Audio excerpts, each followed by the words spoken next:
tahu ya Tuhan, tujuan hidupku hanyalah untuk menyenangkan hati.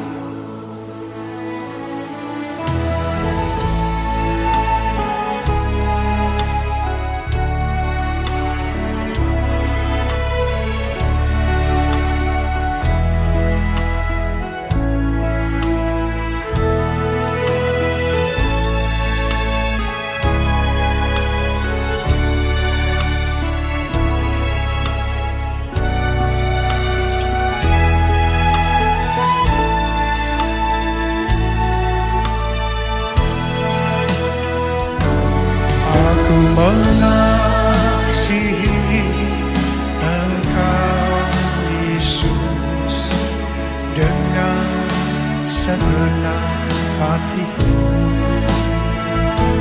Aku mengasihi Engkau Yesus dengan segenap jiwaku.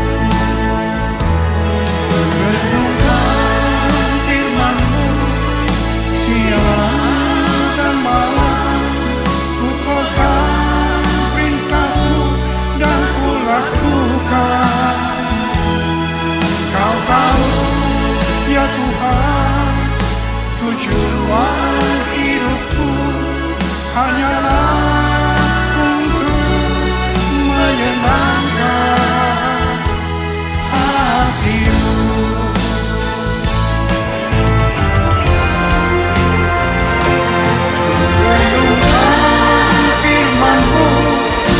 Siang dan malam ku pegang perintah-Mu dan ku lakukan.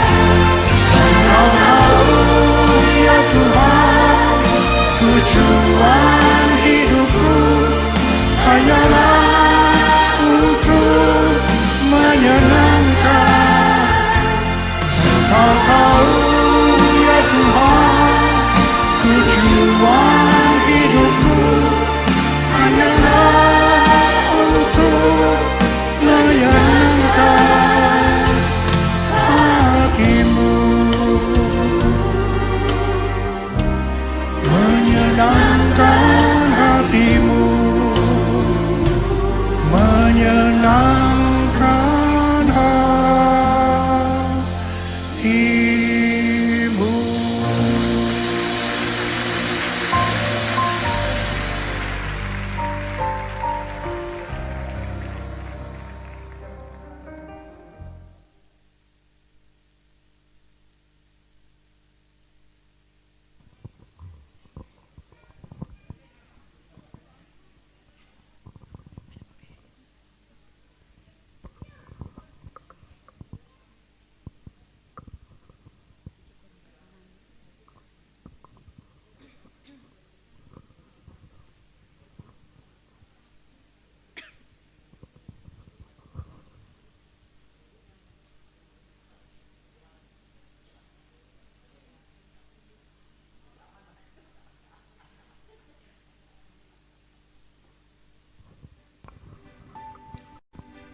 Shalom, selamat pagi Bapak dan Ibu yang terkasih di dalam Tuhan.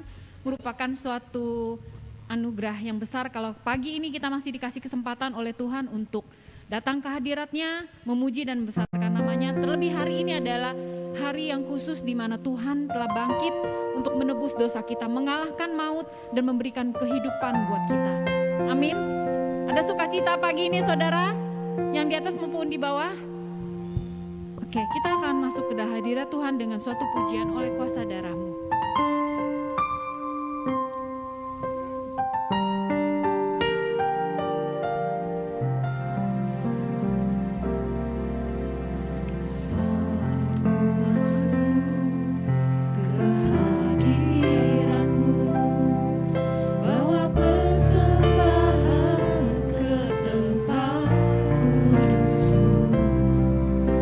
Pujian, ku naikkan sembahku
kasih-Mu tidak pernah berkeputusan memelihara hidup kami Tuhan. Kami melalui 2 tahun lebih Tuhan menghadapi COVID Tuhan.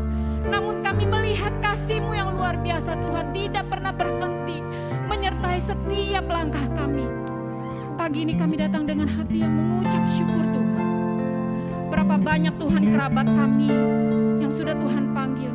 Berapa banyak keluarga kami Tuhan yang sudah mendahului kami.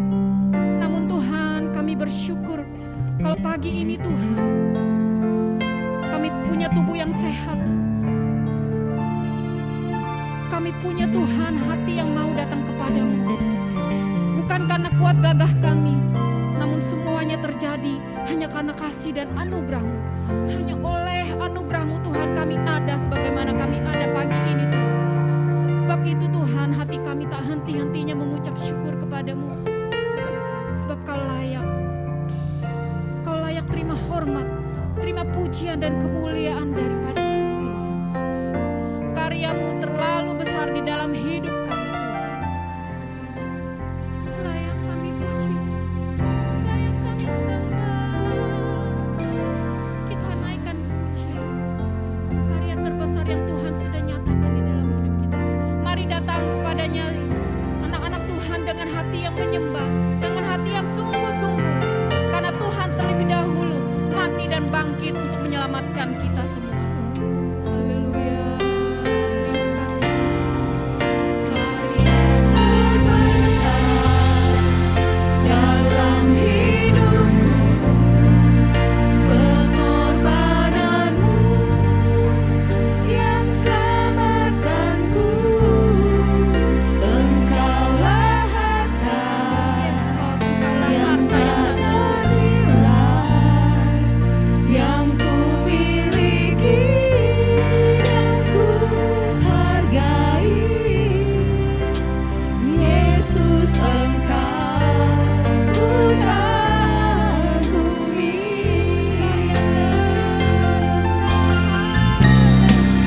Karya terbesar dalam hidupku, pengorbananmu yang selamatkanku.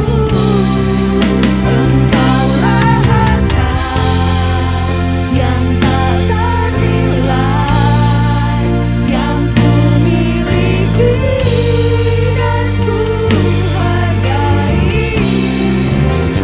Yesus, Engkau ku kagumi. Mari berdiri kita nyatakan karya terbesar bagi kita.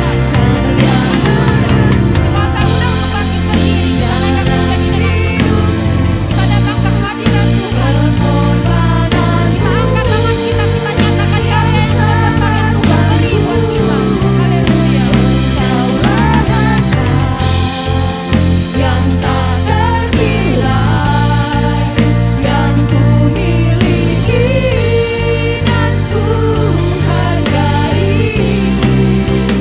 Yesus, Engkau ku kagumi.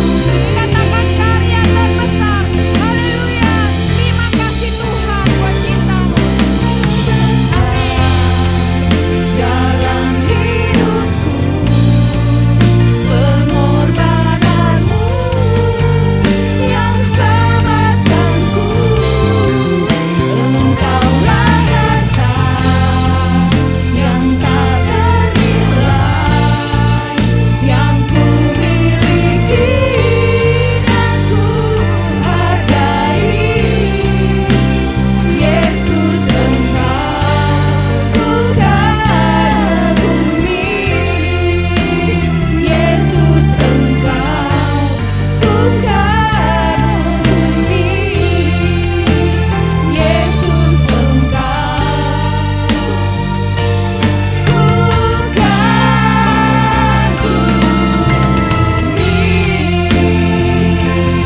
Terima kasih Tuhan buat karya-Mu, karya yang terbesar di dalam hidup kami.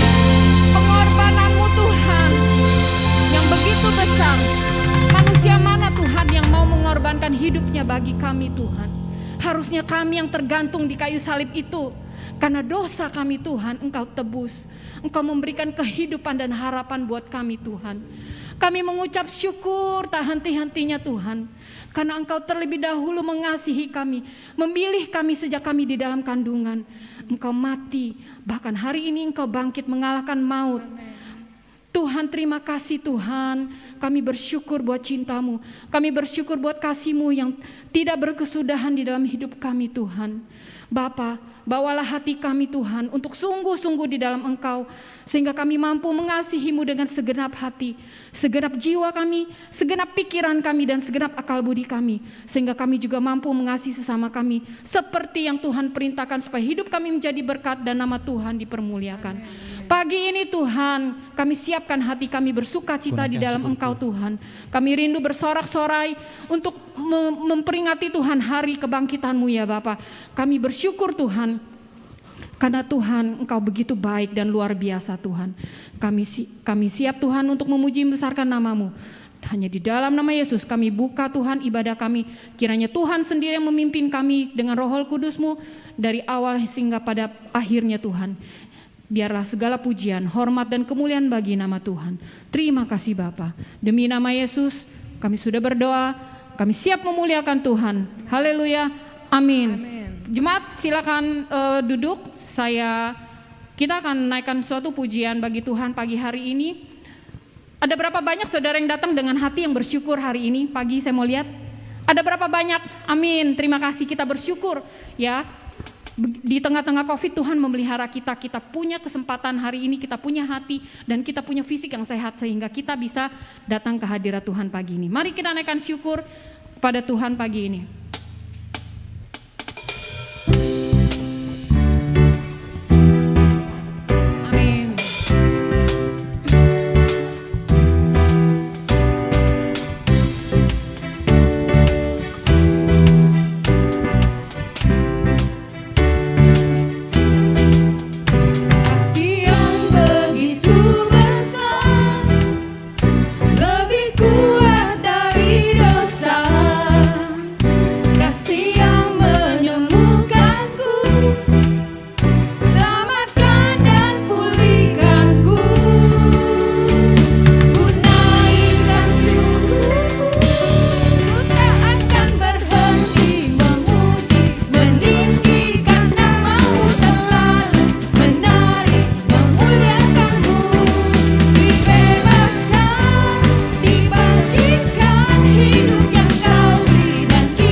Di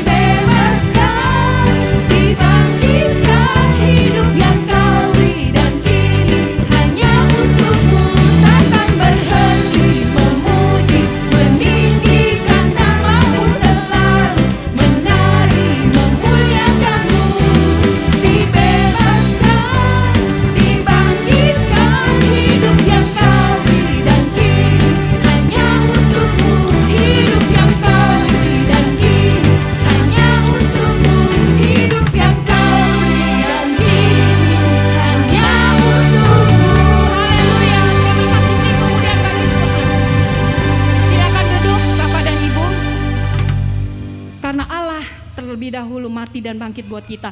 Dia menyiapkan hidup yang kekal buat kita. Kita naikkan pujian ini kembali. Sebab Allah hidup, maka ada hari esok buat kita.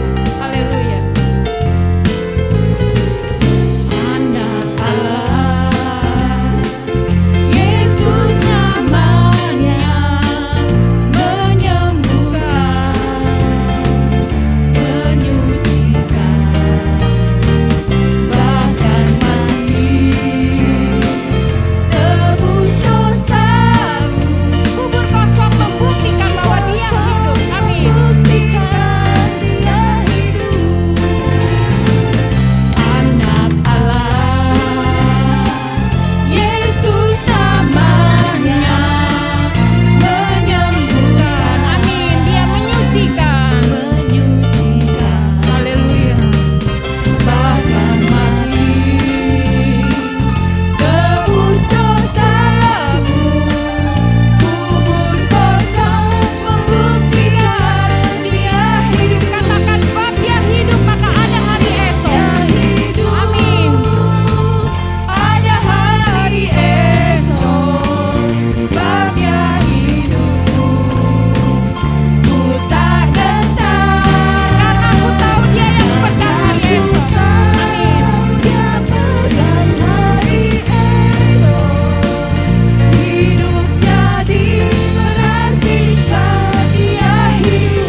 kita. Dia memberi harapan dan sukacita buat kita. Kita siapkan hati kita untuk menerima firman pagi hari ini. Biarlah kita mendengarkan firman Tuhan dengan hati yang sungguh-sungguh. Apa pesan Tuhan bagi kita pagi hari ini? Kita akan naikkan pujian karya terbesar.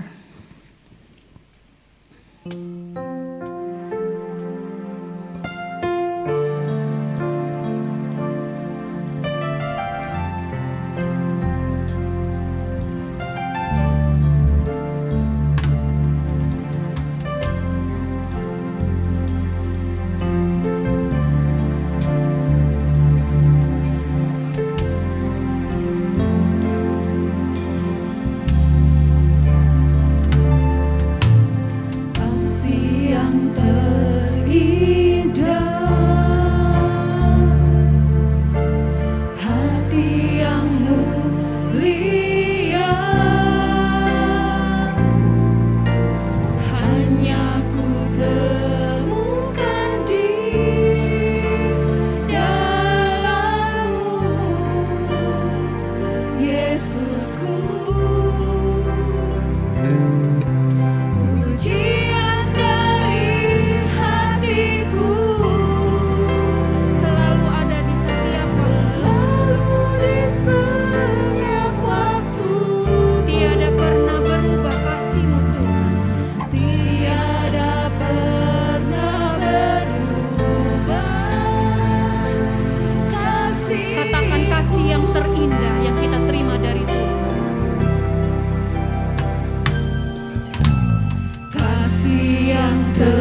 muka bumi.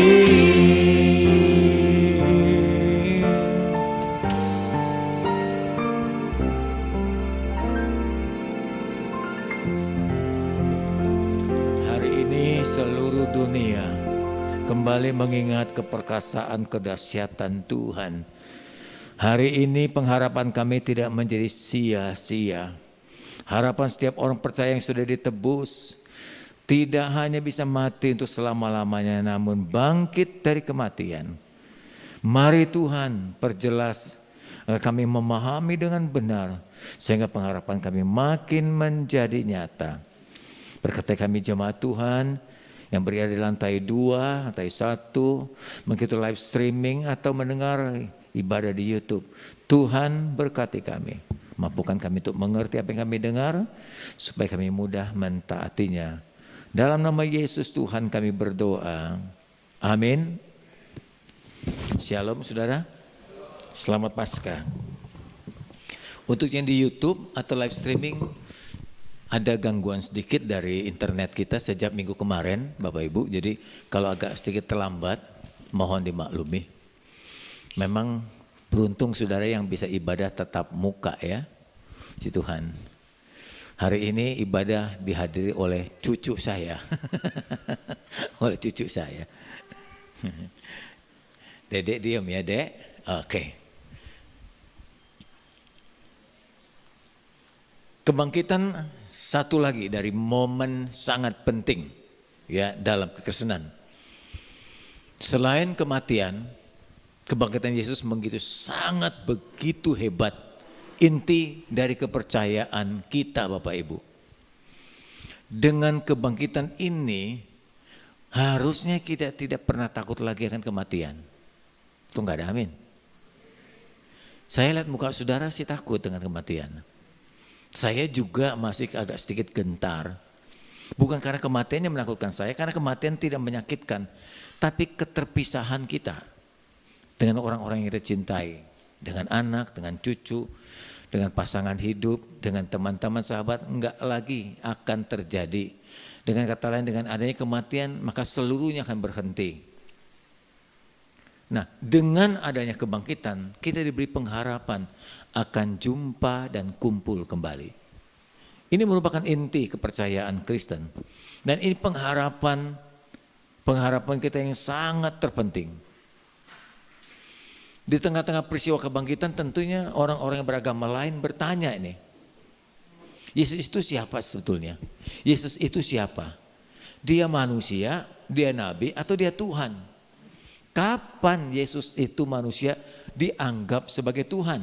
Itu pertanyaannya muncul. Kalau dia manusia, kenapa? Kalau dia Tuhan, kenapa dia bisa mati? Gitu ya, kalau dia Tuhan, kenapa bisa mati? Apakah ada gitu katanya ayat-ayat firman Tuhan dalam Alkitab yang menyatakan Yesus itu Tuhan? Nah semua ini harus dijawab Bapak Ibu. Begini, Yesus itu sejak awal tidak pernah diciptakan dan dia adalah Allah firman. Allah firman itu menjadi manusia. Bukan manusia yang dijadikan Tuhan. Tapi dari awal dia adalah Tuhan yang menjadi manusia. Kenapa harus jadi manusia? Pertama, karena dia melihat manusia di bumi ini berbuat dosa tidak bisa menebusnya. Tidak ada cara apapun yang membuat manusia bisa menebus kesalahannya. Semua kalau berbuat baik, berbuat amal, berbuat apa saja, selalu kalimat terakhirnya adalah mudah-mudahan diterima di sisi Tuhan. Tidak pernah ada kepastian, karena pada agama mereka tidak pernah memberi kepastian. Dalam agama mereka tidak ada penebusan. Karena Tuhan melihat bahwa manusia tidak sanggup menebus dosanya. Karena upah dosa adalah maut, jadi membayar dosa itu harus dengan mati, dengan nyawa, dengan maut. Mungkin banyak orang di dunia ini bisa mati buat orang lain. Tapi semua yang mati buat orang lain adalah orang-orang berdosa. Untuk menebus orang berdosa seperti kita adalah orang yang tidak pernah berdosa. Di kolong langit ini tidak ada manusia yang tidak berdosa. Roma 3:23 mengatakan semua orang telah berbuat dosa dan telah kehilangan kemuliaan Allah. Jadi siapa manusia yang bisa menebus dosa? Mau tidak mau, atau dengan kata lain tidak ada cara lain. Satu-satunya cara Tuhan turun jadi manusia. Dengan jadi manusia dia tidak berbuat dosa karena dia Tuhan. Di dalam manusia Yesus ada keilahiannya. Karena keilahiannya itulah yang membuat dia tidak bisa berbuat dosa. Bukan kebal, tapi dia tidak kalah, tidak dikuasai oleh dosa. Kemudian dia mati bagi kita. Jadi kalau sampai Tuhan itu mati karena dia tebus dosa kita.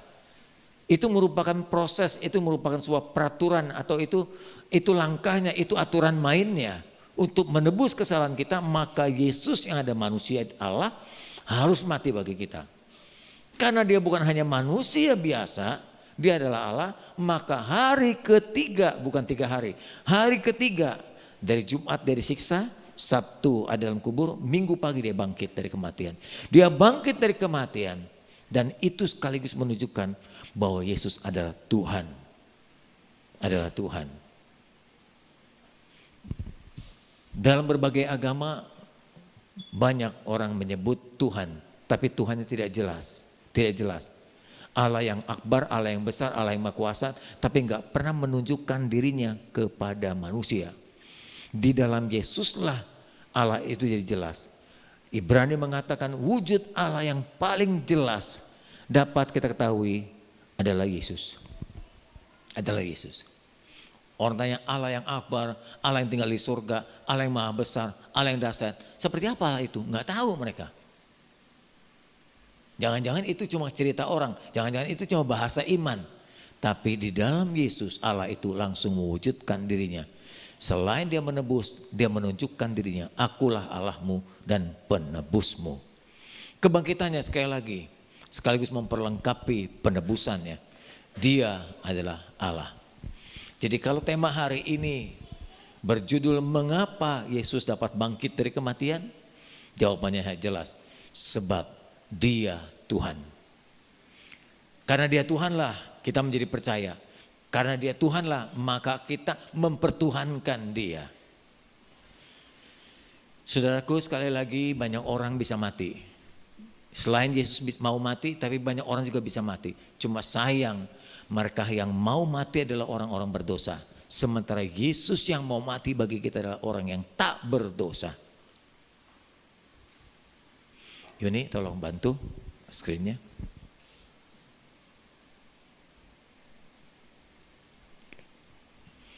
Selain Yesus bisa mati bagi kita, dia bisa bangkit. Kalau hanya Yesus bisa mati, maka kita tidak punya pengharapan. Dosa kita memang bisa ditebus, tapi kita nggak punya pengharapan, kehidupan, lanjutan, kehidupan, kekekalan. Hari ini khotbah agak sedikit panjang karena berbentuk pengajaran juga buat saudara supaya pengetahuan kita akan bertambah. Jika orang lain bertanya di luar, Anda bisa memberi jawaban dari khotbah saya. Saudaraku, pandangan umum yang kita tahu Allah itu tidak akan jadi manusia. Dia tinggal di surga, dia tidak terlihat, dia gak bisa digambar, dia gak bisa difoto karena Tuhannya gak pernah selfie kan. Ya, dia gak bisa bergaul dengan kita. Tapi beda dengan Yesus. Allahnya turun menjadi manusia, bergaul dengan manusia. Tentunya kan dia menjadi manusia, maka dia punya gambar, orang bisa melukisnya. Mungkin lukisan itu tidak sempurna menggambarkan secara detail. Kalau saya pergi ke Bali, ibu bapak, di Tanah Lot di mana begitu, ada orang memberi jasa lukisan. Kita dilukis. Lukisan pertama kita nanti dilukis lagi oleh lukisan yang lain, oleh pelukis yang lain. Pasti berubah. Jadi nggak heran kalau ibu bapak menemukan, wah foto Yesus mah berubah-ubah lain-lain. Ya nggak heran orang pelukisnya berbeda-beda. Tapi dia sudah pernah tampil menjadi manusia. Jadi jelas Allahnya yang tinggal di surga, dia turun ke dunia. Dia turun jadi manusia. Yang tidak terlihat menjadi terlihat. Yang jauh tidak bisa diajak bergaul, Allahnya menjadi bergaul dengan kita. Dulu firman Allah berkata, yang memisahkan engkau daripadaku adalah dosa dan kesalahanmu. Sehingga tanganku yang panjang tidak bisa menolongmu, telingaku yang tajam tidak bisa mendengarkan doamu. Itu dulu waktu kita dikuasai dosa. Tapi pada saat kita ditebus oleh kematian Yesus, maka kita dekat. Suara kita didengar Tuhan. Tangannya sekalipun pendek dapat menolong kita. Telinganya mungkin yang kurang tajam masih mau mendengarkan doa-doa kita. Karena apa? Karena kita telah ditebusnya. Saudaraku, itulah tentang Kristus Tuhan kita yang menjadi manusia. Sebentar kita akan saksikan sebuah film tentang kebangkitan dan sekaligus kenaikan. Film ini menggambarkan tentang kejadian 2000 tahun yang lalu. Ketika Yesus mati dan bangkit naik ke surga. Mari kita lihat tayangan film ini.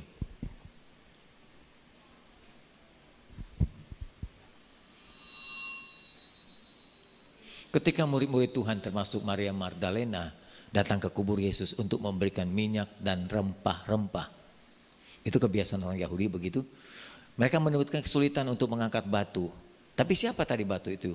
Atau siapa yang mengangkat batu tadi? Itu malaikat Tuhan. Hanya satu malaikat saja mampu mengangkat batu besar ini. Ini kurang lebih 10 ton.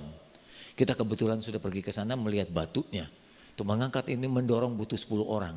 Ketika masuk ke dalam ditemukan kain kafan itu. Jasadnya sudah tidak ada. Mereka terheran-heran, mereka lupa dengan janji Tuhan bahwa dia akan bangkit pada hari yang ketiga. Suaranya memang gak ada ya Yun ya. Setelah Yesus bangkit, Yesus mengajak murid-muridnya naik ke bukit Zaitun. Bukan suara saya yang didein filmnya. Salah tangkap lagi ini, salah tangkap lagi. Yesus naik ke bukit Zaitun memberikan perintah kepada murid-muridnya. Salah satu perintahnya, pergilah jadikan semua bangsa muridku. Sementara Yesus memberikan pesannya, 40 hari menunjukkan dirinya kepada muridnya, lalu perlahan-lahan dia terangkat naik ke surga. Ini juga menunjukkan bahwa dia ilahi, dia Tuhan, Tuhan yang jelas, Tuhan yang telah membela menebus kesalahan kita. Dia makin naik terus dalam kemuliaannya.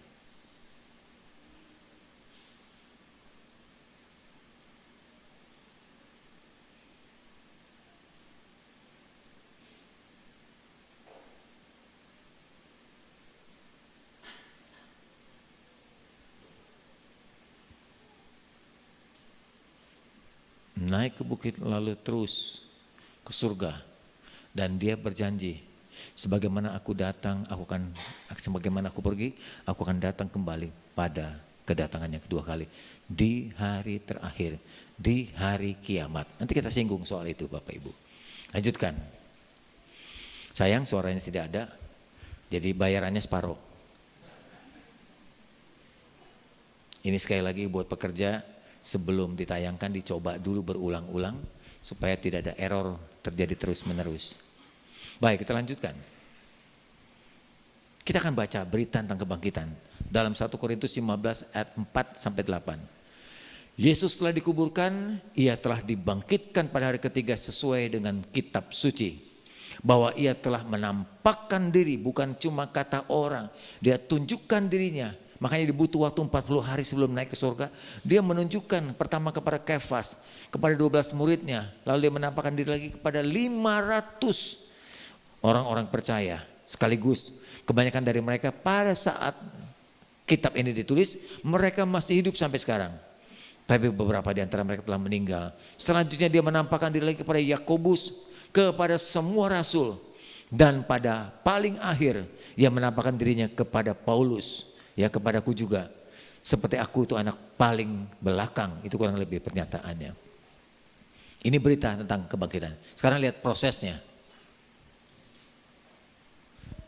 Prosesnya itu terjadi dalam Matius 28 ayat 1-6. Lihat prosesnya, waktu kebangkitan itu terjadi. Setelah hari Sabat lewat, menjelang menyingsing fajar pada hari Minggu. Hari Minggu di Israel menjadi hari pertama. Kayak Seninnya di Indonesia ini. Jadi hari Minggu di sana hari pertama. Ya, fajar pagi-pagi hari. Pergilah Maria Magdalena dan Maria yang lain menengok kubur itu. Maka terjadilah gempa.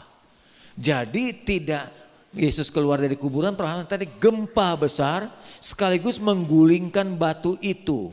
Maria Magdalena yang lain menengok ke dalam kubur setelah gempa itu, ya.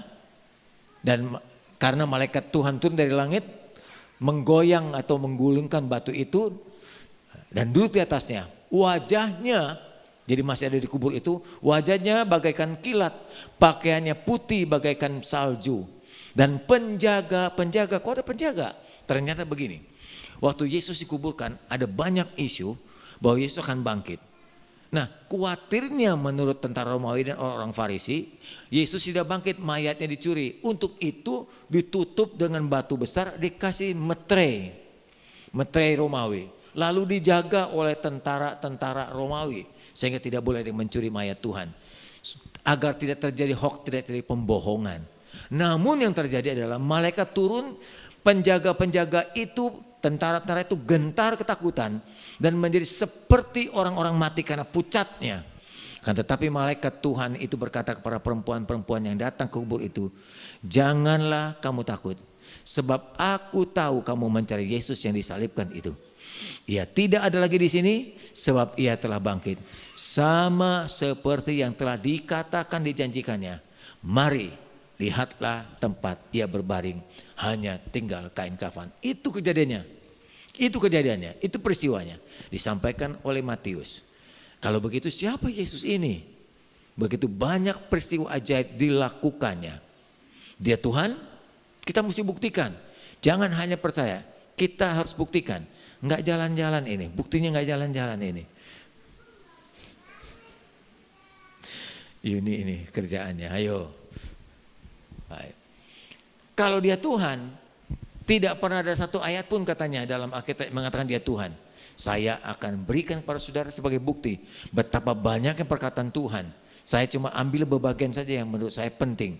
Pertama, menurut perkataan Yesus sendiri. Yesus sendiri mengakui dia adalah Tuhan. Sesuai dengan Yohanes 10 ayat 30.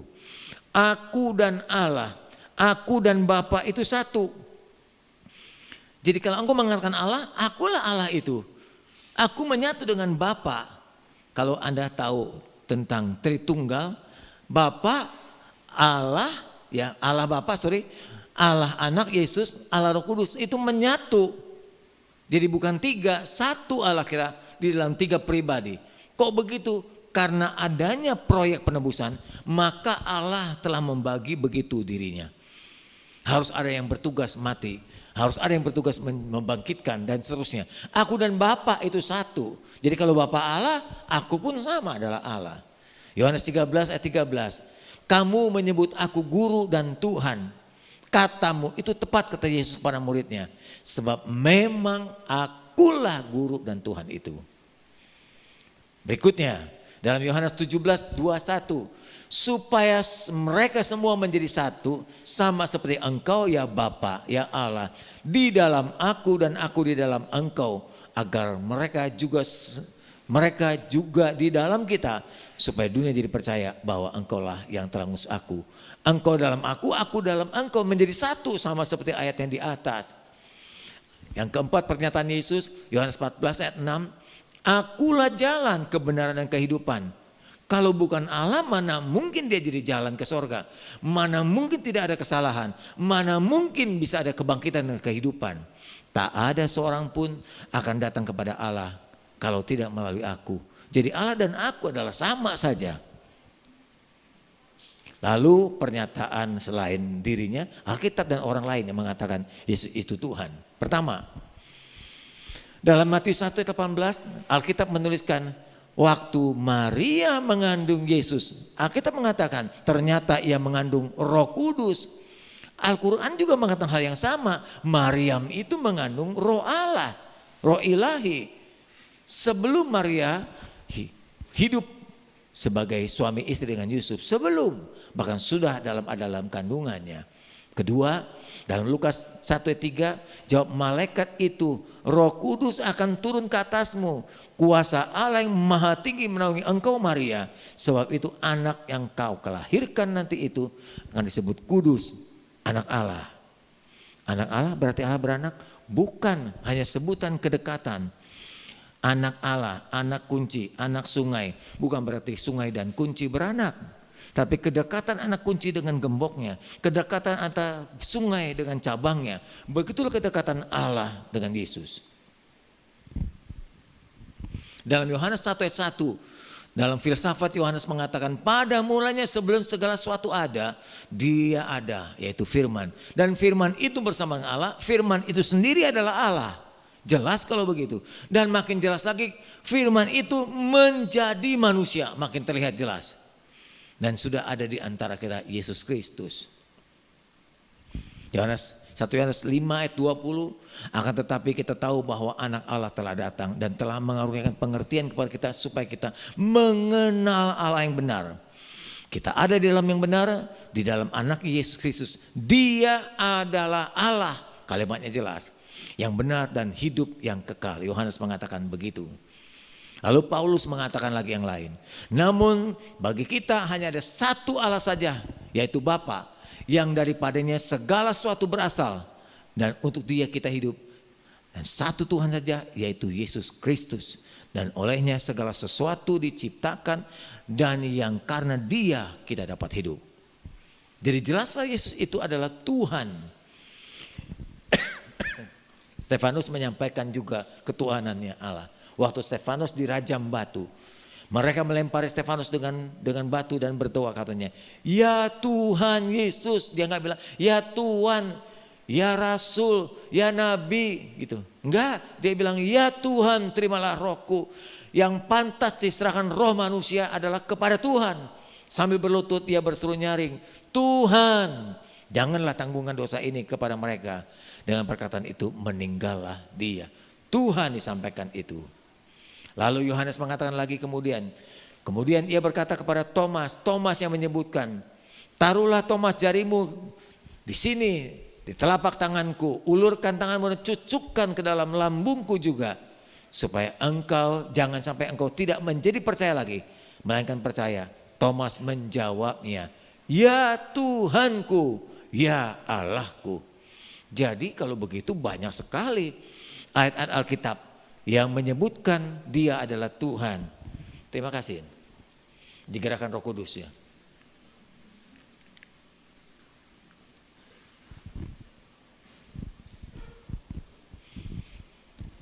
Untuk menunjukkan bahwa Yesus itu ilahi, bahwa Yesus itulah Tuhan, kita lihat keadaannya dan pekerjaannya. Pertama kita lihat keadaan saat dia dilahirkan.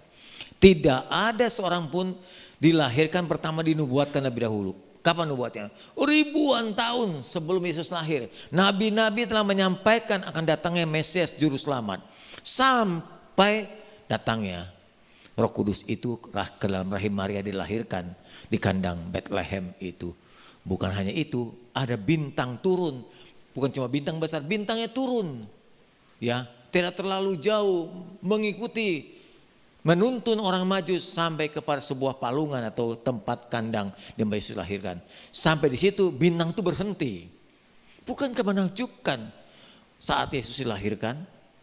Orang Majus datang membawa persembahan lalu menyembahnya. Kalau bukan Tuhan, hal itu tidak akan terjadi. Kata Maria kepada malaikat itu, bagaimana hal ini terwujud? Aku belum menikah, aku belum punya suami. Malaikat itu berkata kepadanya, Roh Kudus akan turun ke atasmu. Kuasa Allah kan yang maha tinggi akan menaungi engkau. Sebab anak itu akan kau lahirkan dan disebut kudus, anak Allah. Sifatnya, Yesus itu sifatnya maha kuasa. Sama kekuasaannya dengan Allah Bapa. Ia maha tahu sebelum orang berbicara, Tuhan bisa menebak apa yang dikatakan orang itu, seperti terhadap orang-orang Farisi dan seterusnya. Banyak kejadian dituliskan dalam Alkitab kemahatauan Yesus. Lalu kemudian dia maha suci tak berdosa. Ia juga maha hadir. Satu kali Yesus dirancang untuk dibunuh. Tiba-tiba di tengah keramaian dia menghilang. Ia maha hadir. Dalam wujud manusia pun dia bisa hilang. Karena dia Allah. Selain itu dia kekal dan tidak pernah berubah. Sifat-sifat Allah itu ada pada Yesus. Yang ketiga, kita melihat pekerjaannya. Pekerjaan Yesus waktu di bumi pun sangat ilahi. Dia menciptakan alam semesta, tertulis dalam Yohanes 1 ayat 3. Segala sesuatu dijadikan oleh Yesus Tanpa Yesus tak ada suatu pun yang telah terjadi dari segala yang pernah atau telah dijadikan. Kedua, Yesus dapat mengampuni. Saya bisa melupakan, saya berkata saya maafkan dosa saudara, tapi saya nggak punya kuasa untuk mengampuni. Nggak ada kuasa saya mengampuni. Seakan-akan engkau tidak bersalah. Nggak ada kuasa saya. Yang bisa adalah cuma Yesus dalam Markus 2 ayat 5. Ketika Yesus melihat iman mereka, berkatalah ia kepada orang lumpuh itu, "Hai anakku, dosamu sudah diampuni." Sampai orang Farisi bertanya, siapa orang ini sampai berkata, engkau mengampuni dosa orang lain? Jawabannya adalah karena dia Tuhan. Yang ketiga, dia bukan hanya bisa mengampuni dan menciptakan, tapi dia memerintahkan malaikat. Firman Allah berkata dalam Matius 13:41, anak manusia akan menyuruh malaikat-malaikatnya dan mereka akan mengumpulkan segala sesuatu yang menyesatkan dan semua orang melakukan kejahatan di dalam kerajaannya. Malaikat-malaikat gampang diperintahkan karena malaikat suruhan Allah. Sampai-sampai kita pun jadi kayak Tuhan. Banyak di antara kita kalau berdoa minta malaikat menjaga, betul nggak?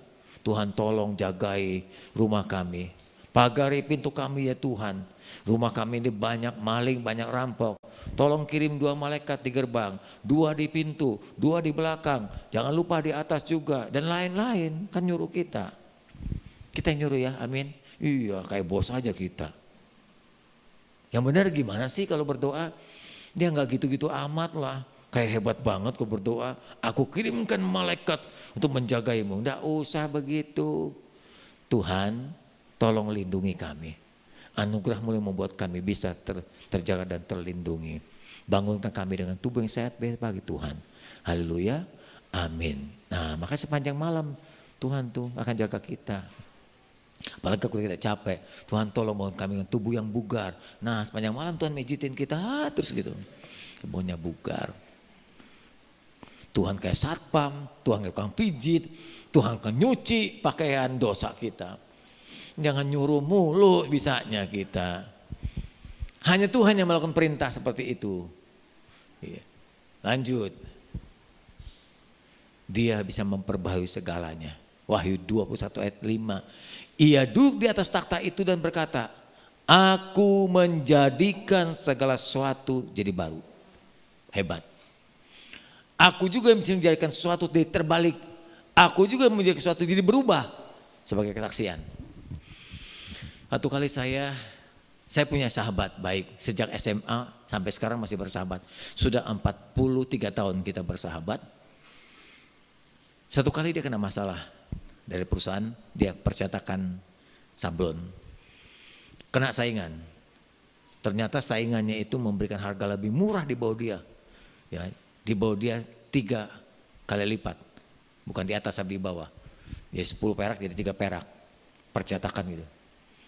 Lalu perusahaan besar seperti Gajah Mada itu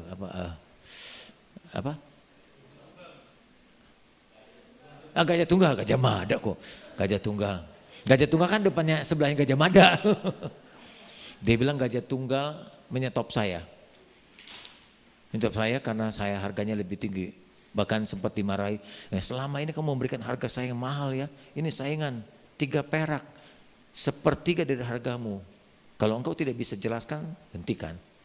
Nggak bisa jelaskan lagi nih, karena dia harga paling mepet menurut dia. Dia ajak saya berdoa. Dia cerita, saya bilang kita berdoa lah. Berdoa di mana? Berdoa di rumah pasti terganggu. Dia terganggu dengan bisnisnya, saya terganggu dengan pelayanan. Pergi kita, sore itu juga kita ke Ungaran. Dulu Ungaran sangat terkenal dengan doa, begitu doanya. Pergi ke Ungaran, sampai sana kita cari taksi lalu pergi ke Ungaran. Di Ungaran ternyata nggak dikasih makan Bapak Ibu. Memang tiap kali orang ke Ungaran tuh nggak ada makanan. Di program untuk puasa. Ya udah kita ikut puasa, amin. Nggak ada makanan. Kalau ada makanan kita nggak puasa dong. Puasa kita. Puasa. Selama di Ungaran nggak ada kerjaan lain. Semua orang berdoa. Kita nggak bisa main-main. Mau tiduran juga bosan gitu kan. Harus doa. Memang tujuan kita berdoa. Ada bukit lalu dibikin lubang-lubang doa. Kita masuk ke dalam. Saya berdoa dengan dia berdoa. Dia menangis. Kalau saya lihat teman nangis, saya ikut juga terharu. Saya ikut menangis di hadapan Tuhan. Tuhan, Saya hanya tahu kulitnya saja persoalan bisnis ini. Tapi engkau paling tahu dan engkau tahu juga majikan yang memberikan order ini. Tolong Tuhan buka jalan. Kita nggak tahu bagaimana caranya. Doa. Sambil nangis doa sudah selesai. Sampai sore kita ikut kebaktian. Ada hallnya kebaktian. Puasa lagi sampai malam. Besok pagi baru bangun. Makan. Kasih bubur. Supaya nggak kaget itu mahnya. Kasih bubur. Kemudian siang hari kita pulang. Kalau nggak puasa lagi. Iya, pulang. Betul nggak susah, nggak tahan kita. Pulang. Memang jatahnya masa hari. Pulang, saya bilang dengan teman, tolong kabari saya. Saya terus berdoa supaya persoalan selesai. Tuhan kita berkuasa. Besoknya dia pergi ke Gajah Tunggal. Di sidang, tolong jelaskan. Dia jelaskan. Sebelum dijelaskan ternyata itu para direktur berkata gini, sudah nggak usah dijelaskan. Saya sudah periksa ke lab sendiri, ke lab. Percetakanmu itu ternyata tintanya lebih bagus dari sainganmu ini. Saya coba kasih alkohol, saya kasih ini luntur. Jadi yang punya kamu lebih bertahan. Makanya harganya tetap nggak bisa diturunkan. Kembali lagi ordernya balik ke dia, yang lain saingannya ditahan. Tuhan dapat mengubah. Segala sesuatu bisa jadi baru. Peristiwa kedua terjadi pada adik saya sendiri dalam keluarga. Dulu anak-anak saya belum jadi pengacara, jadi saya kewalahan mencari pembela. Salah satu anggota keluarga kami kena masalah hukum lah. Jadi nggak tahu gimana dengan majikannya, dipenjarakan, ditangkap polisi. Saya bingung, kita kan orang Chinese terus nggak punya uang, juga nggak bisa bayar pengacara. Saya coba cari pengacara ke Jalan Jakarta, minta mahal banget. Wah benar, saya diam saja. Gimana caranya? Puasa, doa lagi puasa. 3 hari saya ambil puasa. Saya bilang, Tuhan, saya mempercayai Engkau dengan penuh. Tolong buka jalan. Saya datang ke Polsek, ke tempat adik saya ditahan. Tahan, saya bilang sabar ya. Saya bilang kau cari jalan. Nggak punya uang tuh bayar pengacara juga. Nggak bisa juga nyokok, nggak ada duit buat polisi. Saya bilang sama polisi, ini keadaannya. Polisi itu diam-diam menyelidiki. Ternyata polisi itu datangi bosnya yang menjarakan dia. Nah akhirnya polisi tahu perkara yang sesungguhnya. Lalu polisinya hari keempat datang ke rumah. Polisi datang ke rumah, dia bilang adekmu saya bebaskan. Bayangkan tuh, saya pikir dia akan dipenjarakan. Cukup lama. Saya bebaskan karena ternyata persoalannya persoalan kecil. Yang beginian gak perlu dipenjarakan. Nah kalau setiap masalah kecil dipenjarakan, penjara penuh. Penjara penuh ibu bapak. Ya itu jadi beban pemerintah juga harus memberikan makan kan. Juga nanti orang punya uang sewenang-wenang memenjarakan orang. Dibebaskan lalu dia nasihati bosnya. Dia bilang gak boleh begitu jadi majikan. Jangan mentang-mentang berkuasa punya uang banyak lalu seenaknya memenjarakan orang susah. Dibebaskan. Saya tahu itu berkat doa dan puasa. Tuhan mampu merubah segalanya. Ya ini satu kasus saja. Mungkin kasus yang lain tidak terjadi seperti itu. Ibu bapak, Alkitab berkata, ia duduk di atas takhta dan berkata, aku menjadikan segala sesuatu jadi baru, jadi berubah. Yang tidak mungkin jadi mungkin, yang tidak ada jadi ada karena dia Allah. Dia Tuhan. Kemarin di Palem ada kesaksian keluarga Irawan. Dari usus sudah diambil dari anak-anaknya. Usus anaknya diambil besar, kankernya sekepel tangan saya kalau nggak salah ya, panjang 15 cm katanya. Lebarnya hampir 7-10 cm. Daging kanker diambil. Penasaran kan? Menurut dokter Jakarta katanya kanker itu sudah masuk ke paru-paru dan ke tempat lain. Wah makin dia gentar. Dua orang tua ini udah mulai putus asa. Bawa sini bawa sana udah banyak, akhirnya dibawa ke Penang. Di Penang pun nggak gampang, mesti sewa pesawat pribadi. Dalam keadaan COVID sulit sekali tuh, gitu ya. Ya buka jalan, COVID dibuka, tengah malam berangkat ke Penang. Penang periksa. Semua dokternya itu ragu, periksa lebih sungguh. Akhirnya disimpulkan bukan kanker. Tuh berubah tuh. Doa mengubah segalanya. Kita satu gereja tentu berdoa terus. Jadi jangan sungkan ibu bapak kalau punya masalah, ajukan, beritahukan kepada sekretariat. Dan sekretariat akan sampaikan ke seluruh jemaat, terutama kepada gembala. Kita berdoa buat Anda. Tuhan pasti buka jalan. Oke. Dia maha kuasa. Selain itu dia juga jadi hakim dunia. Agama lain mengatakan nanti di hari terakhir, di hari kiamat akan muncul Imam Mahdi. Imam Mahdi, tahu artinya imam?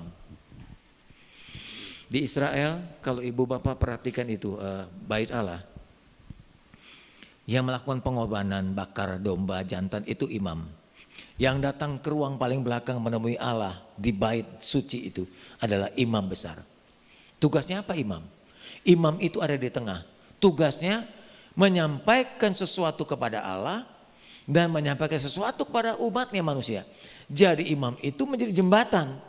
Jembatan manusia untuk berbicara kepada Allah. Imam di tengah. Nah, yang bertugas imam ini siapa? Cuma Yesus. Tuhan siapa yang jadi imam pada agama mereka? Tidak ada. Cuma Yesus. Bahkan Yesus bukan hanya imam yang membawa seekor domba, tapi dia membawa dirinya sendiri. Domba yang sempurna itu tanpa cacat, tanpa dosa, tanpa salah. Dia membawa korban diri sendiri agar manusia segala dosanya dapat diampuni menjumpai Allah. Nanti imam itulah yang datang menghakimi dunia. Sama seperti ayat firman Tuhan dalam Yohanes 5:27. Dan ia telah memberikan kuasa kepada Yesus untuk menghakimi. Karena ia adalah Mesias, anak manusia itu. Jadi ini datang menghakimi dunia ini adalah Yesus. Alkitab mengatakan dalam kitab Wahyu banyak ayat lain mengatakan ketika kedatangannya dia disertai malaikat-malaikat dalam kemuliaannya. Trompet nafiri Allah ditiupkan, seluruh dunia nanti akan menghadap melihat langit itu.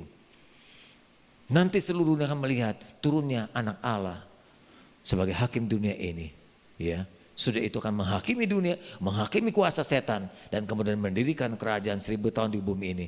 Kita akan ikut memerintah bersama dengan Tuhan dalam kerajaan 1000 tahun dengan tubuh yang sempurna, tubuh yang sudah dibangkitkan. Sebab nanti akibat dari kebangkitan Yesus adalah kita mengalami kebangkitan yang sama.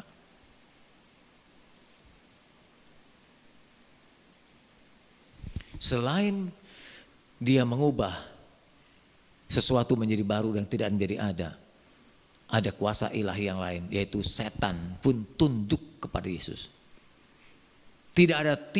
Tidak ada seorang pun atau tidak seekor pun, tidak satu oknum pun setan yang bisa atau berani melawan Tuhan. Tunduk sebagai buktinya. Bantu dah Yun. Dalam Lukas 8 ayat 26. Lalu mendaratlah Yesus dan murid-muridnya di tanah Garada atau Gerasa itu sama. Terletak di seberang Galilea. Apa maksudnya? Kalau Anda pergi ke Israel ada danau Galilea. Seberang itu desa, namanya desa Gerasa. Orang kalau pergi ke Gerasa atau ke Garada harus melewati danau, dia nggak mau lewat darat. Orang-orang Yahudi itu pantang lewat darat termasuk Yesus, karena Yesus orang Yahudi. Kalau dia lewat darat dia akan lewat kuburan. Lewat kuburan itu najis bagi dia, najis, haram. Ya, jadi bagi orang Yahudi kuburan itu haram, berbau kematian. Jadi orang Yahudi hanya menganut kehidupan. Nah Yesus pun mau tidak mau ikuti hukum Taurat. Jadi hukum Yahudi. Dia lewat danau Galilea lalu dia turun ke Gerasa. Karena di Gerasa ada orang yang mesti diselamatkan. Itu orang kerasukan. Setelah Yesus naik ke darat atau turun dari perahu. Naik ke darat atau turun ke darat. Datanglah seorang laki-laki dari kota itu menemui dia. Yesus sudah tahu memang orang ini membutuhkan dia. Orang itu dirasuki oleh setan-setan. Bukan cuma satu setan legion. Dan sudah lama orang ini tidak berpakaian. Dan tidak tinggal lagi di rumah. Tetapi di kuburan. Dan ketika orang kerasukan itu melihat Yesus. Ia berteriak. Lalu tersungkur di hadapannya. Dan berkata dengan suara keras. Apa urusanmu Umi besar? Dengan aku ya Tuhan. Yesus anak Allah yang maha tinggi. Aku memohon kepadamu. Mohon. Supaya engkau jangan menyiksa aku karena belum waktunya. Setan pun sampai gentar. Kita jadi anak Allah, ada roh di Allah di dalam diri kita. Kita yang gentar sama setan. Lewat kuburan. Dulu kan daerah saya mah 2. Pulang dari gereja, masih pegang Alkitab. Di leher ada kalung salib. Lewat kuburan, lihat pohon bambu goyang. Ngomong, lumpang anak babi mau lewat. Yang lewat anak babi pada pulang dari gereja tuh. Itu kebiasaan Anda dan saya. Dulu, mestinya itu nggak boleh terjadi. Kalau kita tahu setan gentar dengan Yesus, mengapa kita harus minta lumpang-lumpang? Kadang-kadang Anda naik mobil kebelet kencing, juga lumpang-lumpang di belakang pohon.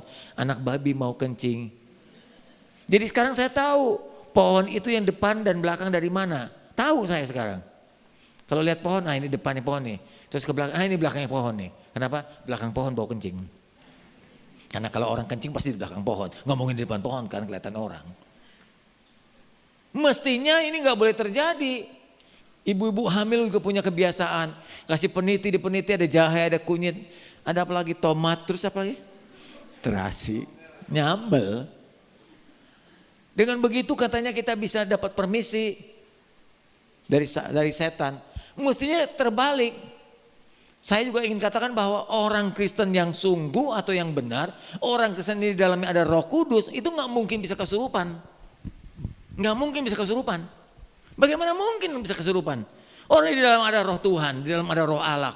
Kok roh setan bisa masuk? Kan nggak masuk akal. Andai kan di rumah saya ada kedatangan jenderal, andai kan. Dulu gereja kan saya mendatangkan jenderal. Nggak ada yang berani masuk loh. Pengawalnya aja di luar. Sejak itu pengawas dari ruko ini menghargai. Tanya Arta tuh. Kita kedatangan 2 jenderal.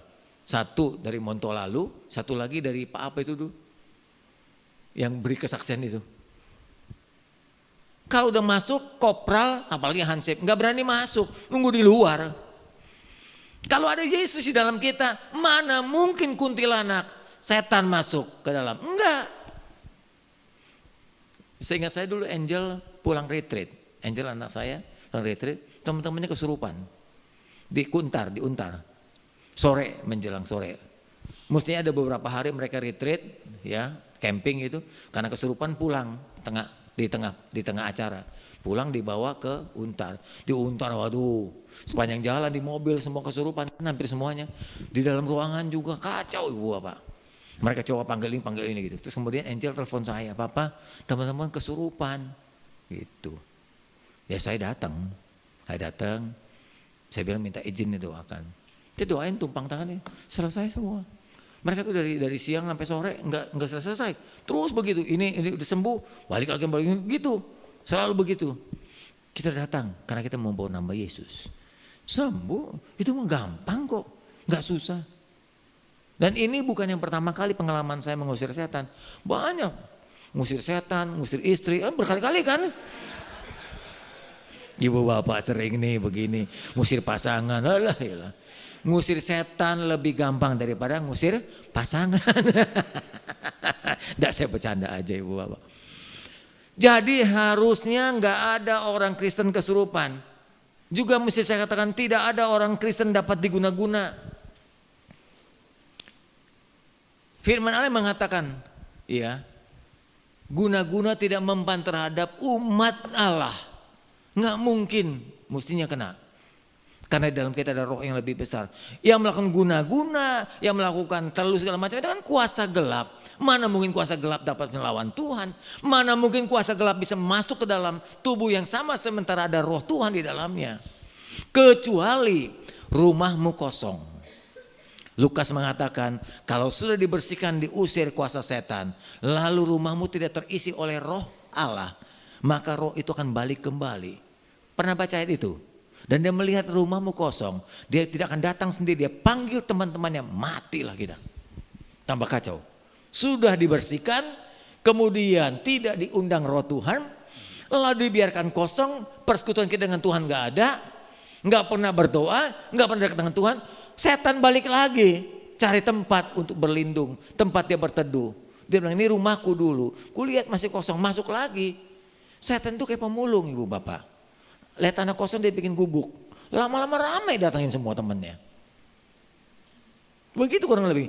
Coba di tanah itu dipagari, dikasih pengaman atau dikasih petugas pengaman, gak ada yang berani masuk membangun gubuk di situ. Begitulah tubuh Anda dan saya. Sama seperti orang di Gadara ini. Saya usir, kemudian isi dengan kuasa Tuhan. Itu menyebabkan Tuhan itu ilahi, Yesus itu ilahi. Dia mampu mengusir setan dan setan tuntungan dia. Lebih lagi yang lain, keilahiannya. Yesus mampu melakukan mujizat, Mujizat apa? 5 ketoro roti dan 2 ekor ikan. Yang makan 5.000. Cuma modal 5 roti 2 ikan. Makan ribuan orang. Masih 12 bakul pun bisa dikembangkan lagi. Makanya orang Chinese paling senang percaya Yesus. Cuan terus, amin. Dia bilang, oh bosu. Dia bilang begitu, bosu. Enak ikut Yesus, kenapa? Gak usah beli mesin roti. Kita undang Yesus aja ke gudang. Modal 5 roti. Wah langsung roti banyak. Kita bisa beli cuan, gak usah nimbun minyak. Kan minyak lagi mahal sekarang. Undang Yesus aja. Bikin roti dan mujizatnya. Jangan ikut Tuhan mengambil keuntungan. Walaupun dia bisa lakukan mujizat. Itu keilahian dia. Saya ingin tegaskan saudara. Mujizat tidak selamanya dia lakukan. Mujizat itu hanya untuk memperkenalkan. Oh Yesus itu ilahi. Selanjutnya dia tidak selalu murahan melakukan mujizat. Kalau mujizat terus kita gak usah kerja. Mana Bu Nani? Cinani. Nah Cinani gak usah bikin roti. Pakai aja Yesus, ya kan begitu. Yesus yang cincang daging, dia pakai jari satu aja bisa daging puluhan kilo. Gak usah kalau memang begitu, enggak gitu. Kita ada bagiannya. Ingat baik-baik teologi gereja kita, teologi kerjasama. Kita kerjakan bagian kita, Tuhan akan kerjakan bagian Tuhan. Dia lakukan mujizat air sumur menjadi air anggur. Dia juga mujizat jalan di atas air. Deddy Corbuzier bisa ya, cuma di bawahnya dikasih kaca kayak akrilik begini, nggak kelihatan air itu. Anda tahu latar belakangnya kenapa Yesus harus jalan di atas air? Satu kali Yesus ingin nyebrang ke Garasa tadi, dia tanya ke tukang perahu, berapa biaya nyebrang ke sana? Mahal, orang Yahudi itu paling pintar cari uang. Yesus bilang aku nggak punya uang, nah karena itulah dia jalan di atas air. Bokeh punya uang di jalan di atas air. Itu latar belakangnya, amin. Jangan percaya saudara, nggak di Alkitab di situ nggak ada. Dia jadikan jala, Petrus menangkap seekor ikan pun lalu berkata, ayo Petrus mundurkan jalamu, mari kita tangkap sama. Ketika ditangkapnya 2 perahu penuh dengan ikan. Mujizat juga terjadi. Jadi kita kerjakan bagian kita, Tuhan kerjakan bagian Tuhan. Itulah keilahiannya. Lalu keilahiannya ditambah lagi. Dia membangkitkan banyak orang di antaranya. Dia bangkitkan Lazarus dari kematian yang sudah 4 hari membusuk. 4 hari dikuburkan. Perjalanan dari tempat itu ke tempat Lazarus. Itu butuh nyampe 6 hari. Hampir 10 dan 2 minggu. Lazarus terkubur dalam lubang itu. Yesus bangkitkan. Sudah belatung semua tubuh harusnya. Tapi Yesus kembalikan. Dia bangkit dari kematian. Bukan cuma Lazarus. Tapi yang lain juga. Alkitab mengatakan anak Yairus. Anak Yairus pun dibangkitkan seorang gadis, ya, dibangkitkan di rumahnya. Lalu dia memegang tangan anak itu dan berseru, "Hai anak, bangunlah." Maka kembalilah roh anak itu. Seketika itu juga ia bangkit dan berdiri. Lalu Yesus menyuruh mereka memberi anak itu makan. Bukan hanya itu, anak Yairus, anak Dinain, ketika mama seorang janda itu melihat mengiringi anaknya masuk ke dalam kepekuburan. Anak laki-laki muda itu di tengah jalan dihentikan Yesus. Lalu Yesus menurunkan kerandang kematian itu. Dan dia berkata, sambil menghampiri usungan kerandang itu yang menyentuhnya. Dan sedang para mengusung berhenti. Yesus berkata, hai anak muda, aku berkata kepadamu, bangkitlah. Maka bangunlah orang itu duduk dan mulai berkata-kata. Yesus menyerahkannya kepada ibunya. Bukan itu saja. Dia pun mampu membangkitkan dirinya sendiri. Itu hebatnya Tuhan kita. Itu jelasnya Tuhan kita. Yang lain abstrak, yang lain tidak tahu bentuknya. Yesus bukan hanya hadir, tapi dia mati dan bangkit dari kematian. Yesus adalah yang pertama dan yang akhir. Dia ada sebelum semua ada dan semua ada diciptakan oleh dia. Dan dia juga yang akan mengakhiri segala sesuatu yang ada. Jadi sebutnya Alfa Omega. Dalam abjad Yunani Alfa itu huruf pertama, Omega adalah huruf terakhir. Sama seperti kita A dan Z. Dia adalah A, dia juga adalah Z. Dia yang pertama, dia yang mengakhiri. Yesus tidak pernah diciptakan. Tidak pernah diciptakan karena dia Allah pencipta. Ya, Firman-Nya berkata begini, pada mulanya firman, firman itu bersama dengan Allah, firman itu adalah Allah. Segala sesuatu dijadikan oleh Yesus. Tidak ada sesuatu pun yang telah ada kalau Dia tidak menciptakannya. Ayat berikutnya Yohanes 8. Aku berkata kepadamu, sesungguhnya sebelum Abraham ada, aku sudah ada. Bahkan sebelum Adam ada, aku sudah ada. Jangan cuma berpikir Yesus dalam bentuk manusia. Yesus sebelum bentuk manusia, bentuk firman sudah ada sebelum semua ada. Jadi Yesus itu adalah kekal. Dari kekal sampai kekal. Yesus yang akan mengakhiri dan menghakimi kehidupan dunia ini. Ketika saya share tanya dengan mantu saya, dengan Dit, kok ini ada kasus yang kedua kali ini, ada orang dibegal oleh 4 orang, dia melawan bela diri, yang membegal mati. Mungkin yang dibegal ini pintar bela diri, polisi senjata dibalikin, terbunuh itu 2 begal. Dijadikan tersangka. Masa yang dibegal jadi tersangka, jadi pembunuh. Memang secara hukum saya pikir betul juga, dia bunuh orang, dia kan bunuh orang, mengambil nyawa orang. Cuma kan kasusnya belum diperiksa, polisi hanya bisa melakukan tindakan hukum. Engkau sudah mengambil nyawa orang. Tapi untuk menyatakan engkau benar atau tidak nanti di pengadilan gitu. Tapi udah rame tuh. Di medsos rame, kok lucu ya negeri ini ya gitu. Saya pikir-pikir lagi, iya ya nanti pengadilan. Ya enggak enak aja gitu, enggak langsung dikatakan kamu bebas, enggak. Nah ada hakim nanti yang menentukan di pengadilan. Hakim akan memeriksa duduk perkaranya bagaimana, kenapa sampai terjadi begini. Nah hakim mempertimbangkannya. Anda dan saya juga sama. Kita sudah banyak buat salah dalam hidup ini. Nanti kita akan ada di takhta Tuhan, akan diadili di sana.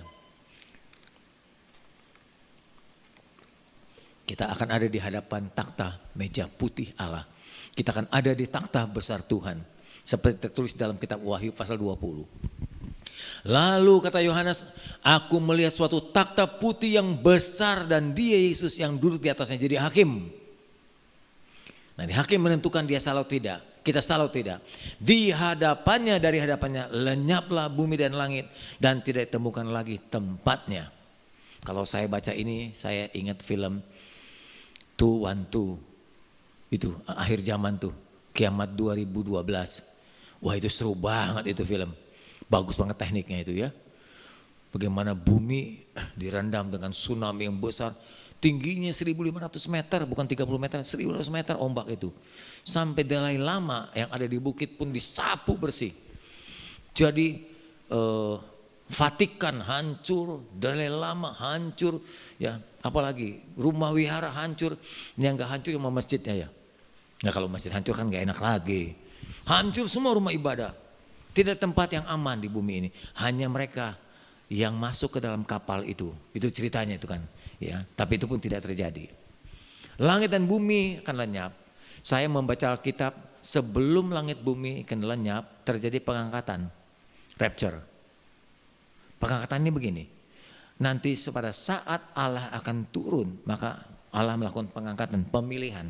Nah pengangkatan ini orang-orang percaya akan diangkat Tuhan. Tubuhnya hilang, yang tertinggal pakaian, jam tangan, sepatu dan seterusnya. Maka itu pilot-pilot yang sudah tahu Alkitab ini, terutama di Amerika, itu pilot dan kopilot agamanya mesti beda. Yang satu Kristen, yang satu mesti non-Kristen. Kenapa begitu? Kalau sampai yang Kristen diangkat, kapal jalan sendiri. Enggak, kopilotnya mesti gantikan. Kapal mesti turun dengan aman. Nah bayangkan kalau supir mikrolet, kan banyak kan Batak semua tuh Kristen. Hanya Kristen sendiri dia, nggak ada kopilotnya. Bayangkan nih ada supir udah ugagalan. Bagaimana kalau terjadi pengangkatan? Supirnya ya, si Silalahi diangkat, si Tompul diangkat. Maka mikrolet jalan sendiri ibu bapak. Akan jadi kekacauan. Saya bayangin kekacauan lalu lintas akan luar biasa. Kekacauan juga lalu lintas udara akan luar biasa. Maka gak heran kita berkata akan terjadi kekacauan pada saat kedatangan Tuhan yang kedua kali. Bumi dan langit akan lenyap. Gempa di mana-mana, kecelakaan. Dan aku melihat orang-orang mati, besar dan kecil, berdiri di depan takhta itu. Lalu dibuka semua kitab. Nah, disinilah perbuatan kita akan dibacakan. Bayangin, Saya yang bayangin, waduh malaikat yang membacain perbuatan kita sampai berbusa. Kan dari kecil disebutin satu persatu miliaran orang. Begitu ya enggak lah. Keilahiannya kan terbuka otomatis. Mungkin nanti kitab itu akan bicara sendiri. Apa saja yang salah dari kita nggak tahu. Itu perbuatan kita tertulis dalam kitab semua. Ya, aku melihat orang-orang mati besar kecil. Ya, beri dan tata itu lalu dibuka semua kitab. Nah kata semua itu kitab itu nggak satu. Dan dibuka juga kitab yang lain, yaitu kitab kehidupan. Ini menghibur kita. Kitab kehidupan itu yang menyelamatkan, atau kitab kehidupan itu yang mencatat orang-orang yang sudah diselamatkan, ditebus oleh kematian Kristus. Kita semua nggak ada orang yang benar. Alkitab mengatakan Roma 3:23, semua orang telah berbuat dosa dan telah kehilangan kemuliaan Allah. Dan orang-orang mati dihakimi menurut perbuatan mereka berdasarkan apa yang tertulis di dalam kitab-kitab itu. Lanjut. Maka laut menyerahkan orang-orang mati yang ada di dalamnya, maut dan kerajaan maut. Jadi neraka itu banyak jenis. Ada maut, ada kerajaan maut. Itu neraka juga. Menyerahkan orang mati di dalamnya dan mereka dihakimi masing-masing menurut perbuatannya. Lalu maut dan kerajaan maut, di dua jenis neraka, dilemparkan ke dalam lautan api. Nah ini neraka terbesar, neraka akhir. Setelah seorang diadili, setelah semua diadili. Itulah kematian yang kedua, lautan api. Ayat 15 paling menentukan. Dan setiap orang yang tidak ditemukan namanya tertulis dalam kitab kehidupan itu, ia dilemparkan ke dalam lautan api neraka itu. Pertanyaannya, nama saudara sudah dicatat dalam buku kehidupan itu? Mestinya sudah. Pada saat kita percaya Yesus, pada saat kita ditebus oleh darah Yesus, semua kesalahan kita sudah diampuni. Hakim kita sudah membenarkan kita, itu namanya hakim. Tadi saya bilang pembegal itu tentu akan dibela. Satu-satunya pembela menunggu keputusan hakim. Satu-satunya kehidupan kita menunggu hakim Yesus Kristus. Kita memang gak lepas dari kesalahan. Tapi kita berkata darah Yesus, kematian Yesus telah menebus kesalahanku. Aku dibebaskan dan namaku tertulis dalam kitab kehidupan itu. Puji Tuhan. Terakhir, udah terakhir lagi. Ayo lanjut. Apa sih dampaknya? Tentu Yesus bangkit itu aja enggak, ada akibatnya. Ada akibatnya, ada atau dengan kata lain ada berkatnya dari kebangkitan Yesus. Yang pertama, kita pasti dibangkitkan pada kedatangan Tuhan kedua kali. Ada orang celoteh, wah ibu-ibu mah banyak gayanya.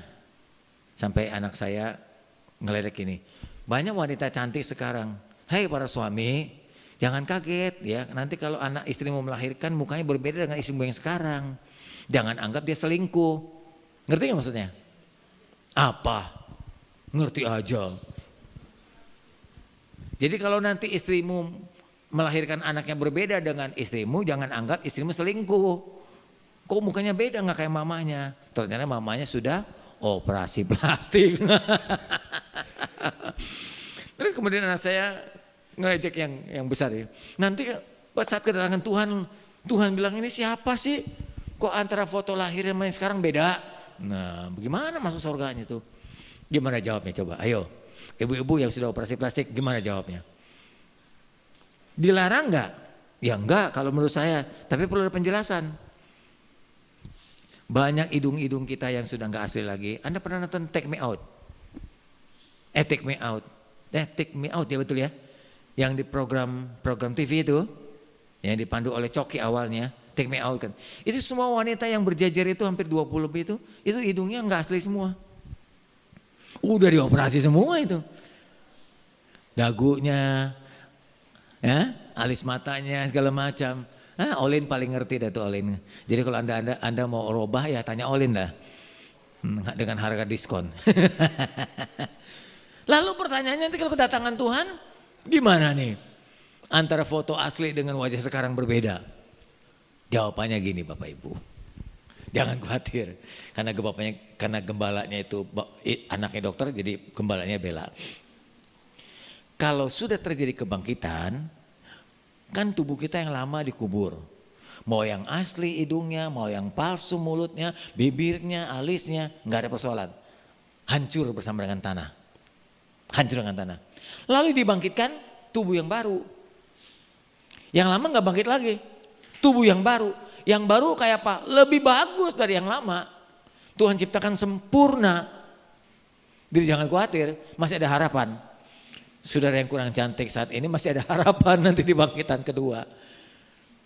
Jadi nggak ada persoalan. Lalu kedua, gimana Pak kalau mamanya kalau dia nggak sempat dikuburkan, udah sempat operasi plastik, lalu nggak sempat dikuburkan, kan terjadi perubahan. Alkitab mengatakan dalam Tesalonika ada 2 peristiwa besar. Satu, dibangkitkan dari kubur dengan tubuh yang baru. Yang kedua, apa? Diubah dalam sekejap. Tanpa dikubur karena dia nggak mati. Diubah tubuh yang lama, hilang yang lama. Muncul tubuh yang baru, tubuh sempurna. Sama seperti tubuh kebangkitan. Maka kedua-duanya naik. Jadi nggak persoalan Bapak Ibu. Itu jawabannya. Kalau mau operasi plastik silakanlah. Kalau mau murah bawa plastik masing-masing dari rumah. Jadi nggak ada persoalan, nggak apa-apa. Asal suaminya tahu. Nanti kalau terjadi kelahiran anak yang berbeda dengan ibunya ya nggak apa-apa. Di Korea semua ikut dioperasi semua. Ya dulu pernah dia menjadi pertanyaan, dulu menjadi apa? Perdebatan di sekolah teologi ya. Dengan Dr. Yonatan. Sebetulnya boleh nggak? Karena beliau baru pulang dari Korea kan. Boleh nggak? Nah ini jawabannya. Jadi tidak ada persoalan dengan kebangkitan. Semua oke. Tuhan ciptakan menjadi baru. Itu dampak pertama. Dampak kedua dari kebangkitan Tuhan. Saat nanti kita mungkin dijemput oleh kematian. Kematian itu membuat orang sedih.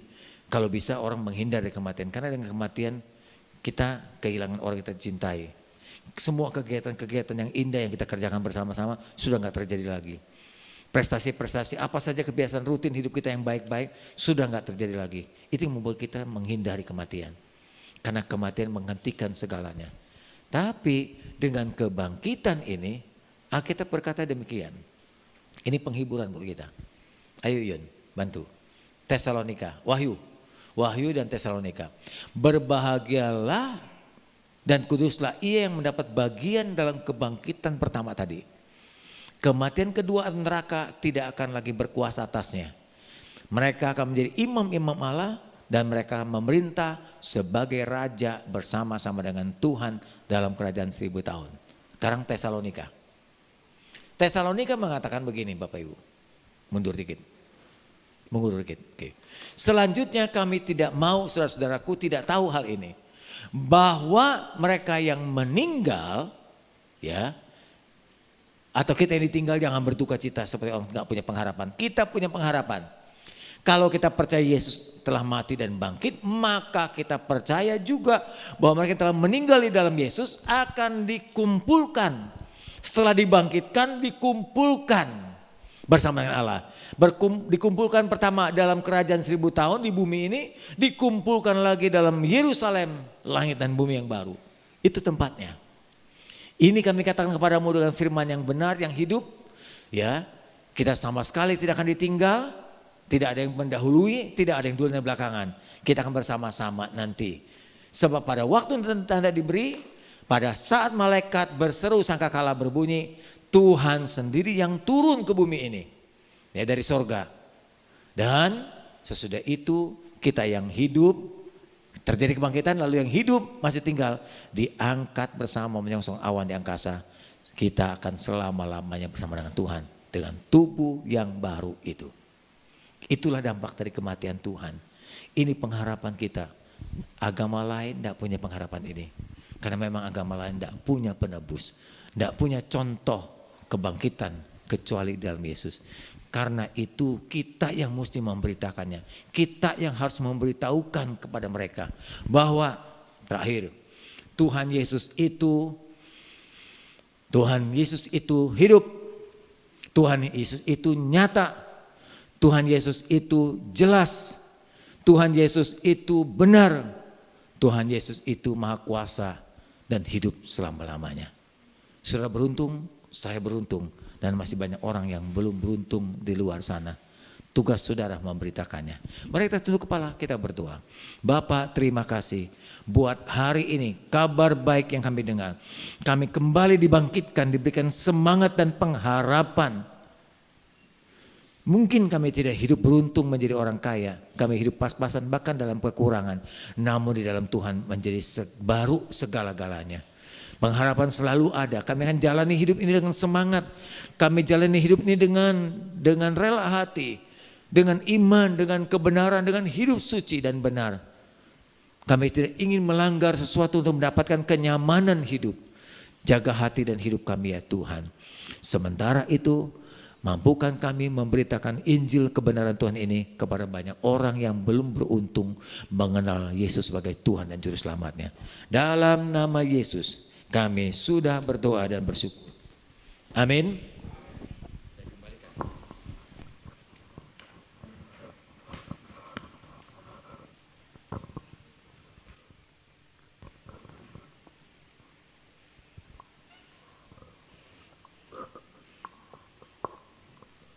Terima kasih kepada Bapak Samuel yang sudah membawakan firman Tuhan.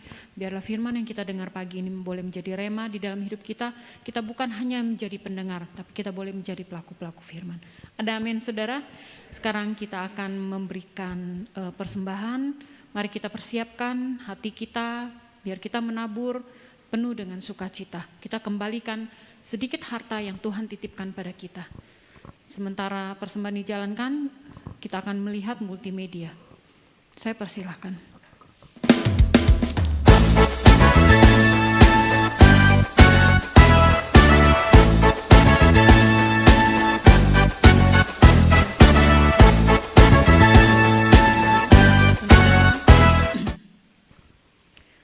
Bapa dalam surga, kasih-Mu yang luar biasa Tuhan menggetarkan hati kami Tuhan.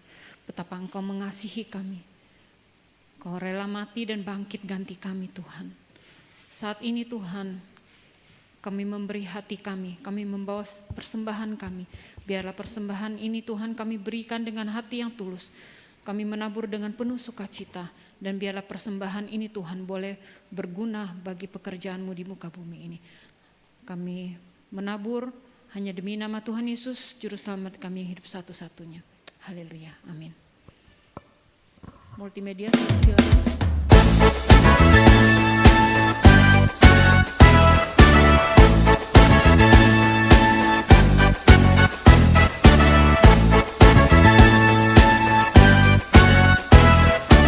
Shalom, Jemaat GBI Kasih Kristus yang dikasihi Tuhan. Puji nama Tuhan karena anugerahnya kita dapat diberikan kesehatan dan juga sukacita. Bersyukur karena hari ini kita dapat beribadah bersama untuk memperingati kebangkitan Tuhan Yesus. Biarlah kita dapat menjadi jemaat yang semakin serupa dengan Kristus. Bersama dengan saya Valencia Lauren, hari ini saya akan membacakan warta selama seminggu ke depan. Berikut liputannya. Tiada berkesudahan, kasih setiamu Tuhan, selalu baru rahmat-Mu bagiku. Hari berganti hari, tetap kulihat kasih-Mu, tak pernah berakhir di hidupku. Pada hari Jumat tanggal 22 April akan diadakan doa malam pukul 7 malam. Mari para jemaat, para hamba Tuhan dan pelayan Tuhan, kita bergabung bersama dalam doa malam melalui Zoom meeting. Pada hari Minggu, ibadah akan dilakukan 1 kali pada pukul 10 pagi secara onsite dan live streaming. Untuk itu, bagi Bapak Ibu yang akan melakukan ibadah secara onsite, silahkan untuk segera mendaftar melalui formulir yang sudah dikirimkan oleh Sekretariat Gereja. Ibadah Shining Kids akan diadakan pada pukul 11 siang, dan juga ibadah teen akan dilakukan pada pukul 6 sore. Kedua ibadah ini akan dilaksanakan melalui Zoom meeting pada hari Minggu. Mari ajak anak Bapak Ibu sekalian untuk bergabung bersama pada ibadah Shining Kids dan juga ibadah teen. Demikian warta untuk minggu ini. Sesuai dengan visi gereja kita yaitu menjadi serupa dengan Kristus, dan misi gereja kita menjadi jemaat yang intim dengan Tuhan, terdidik, dewasa, peduli dan penuh kasih serta misioner.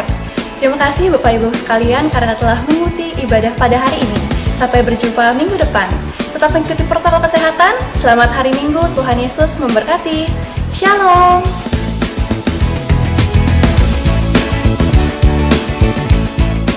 berterima kasih buat persembahan Bapak dan Ibu.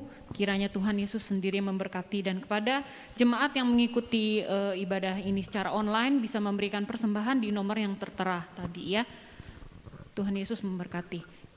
Saya undang untuk bangkit berdiri, kita bersama-sama akan mengakhiri ibadah siang hari ini, dan kita akan menerima berkat daripada Tuhan melalui Bapak Gembala. Saya persilakan. Kita naikkan sebuah pujian, sebab Dia hidup. Ada hari esok.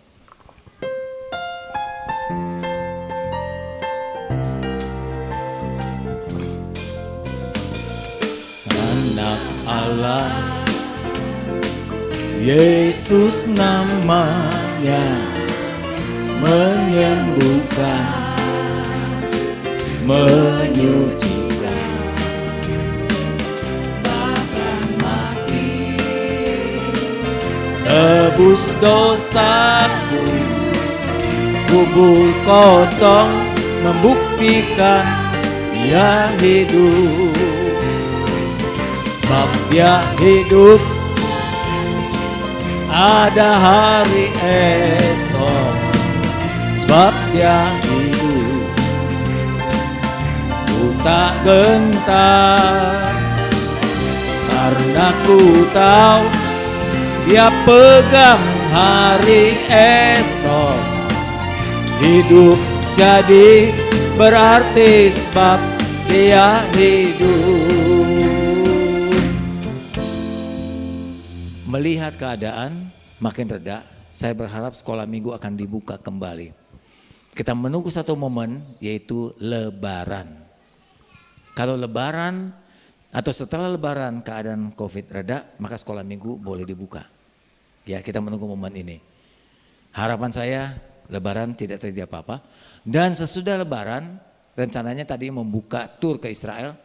Tapi karena hukum karantina di Israel berubah-ubah, maka saya tidak berani membukanya. Walaupun sudah 17 orang yang mendaftar, dengan jemaat kita hampir 25 orang yang mendaftar, saya tidak berani mengambil resiko. Karena sudah saya tanyakan langsung ke Israel, ke Oded, keadaannya tidak tentu. Dari sini ke Yordan tanpa karantina, dari sini ke Mesir tanpa karantina, Mesir ke Israel, Yordan ke Israel karantina. Jadi nanti berubah. Kecuali mungkin kita dari sini ke Singapura naik Singapore Airlines, ke Tel Aviv turun, itu nggak mungkin karantina, mungkin nggak karantina, tapi terlalu mahal, Singapura Airlines terlalu mahal, jadi ditunda sampai tahun depan atau mungkin menjelang Natal. Saudara yang rindu mungkin boleh siap-siap itu. Jadi sekolah minggu setelah Lebaran, sabar ya. Kedua, yang mau ke Israel kita tunggu keadaan juga. Baik, itu kepala kita berdoa. Kami berterima kasih. Hari ini kami memperingatkan kematian dan kebangkitan Tuhan yang dahsyat. Kami bukan hanya beragama, mempercayai hukum-hukum dan perintah-Mu. Kami melihat figur dan contoh-Mu Tuhan. Hidup-Mu sendiri luar biasa. Engkau sungguh Allah, patut disembah, patut dipuji, patut dipercayai, patut diikuti, patut dipercaya sebagai penebus dosa kami dan memberi pengharapan baru untuk hidup selama-lamanya. Kami berdoa supaya kami dipertemukan dengan orang-orang yang mau bertanya, yang mencari kebenaran, yang mencari penebusan, mencari keselamatan. Jadikan kami perantara untuk menyampaikan berita ini Tuhan. Berikan kami juga keberanian dan hikmat-Mu untuk menjelaskannya. Terima kasih Tuhan. Kami percaya jika Engkau telah berbuat banyak dalam kedahsyatan-Mu, Engkau pasti pelihara kami. Sertai kami senantiasa, kapanpun dan dimanapun. Jemaat Tuhan yang di atas dan di bawah, jemaat Tuhan yang ikuti live streaming, mari angkat kedua tanganmu dan terimalah penyertaan berkat-Nya. Angkat kedua tanganmu dan terimalah berkat Tuhan. Dengan kasih Bapa yang baka, cinta Yesus yang tak pernah berubah, pimpinan kekuatan Roh Kudus ada bersama kita hari ini, besok dan sampai selama-lamanya. Kita katakan haleluya, amin. Selamat hari Minggu, Tuhan berkati. Selamat Paskah buat Bapak dan Ibu sekalian.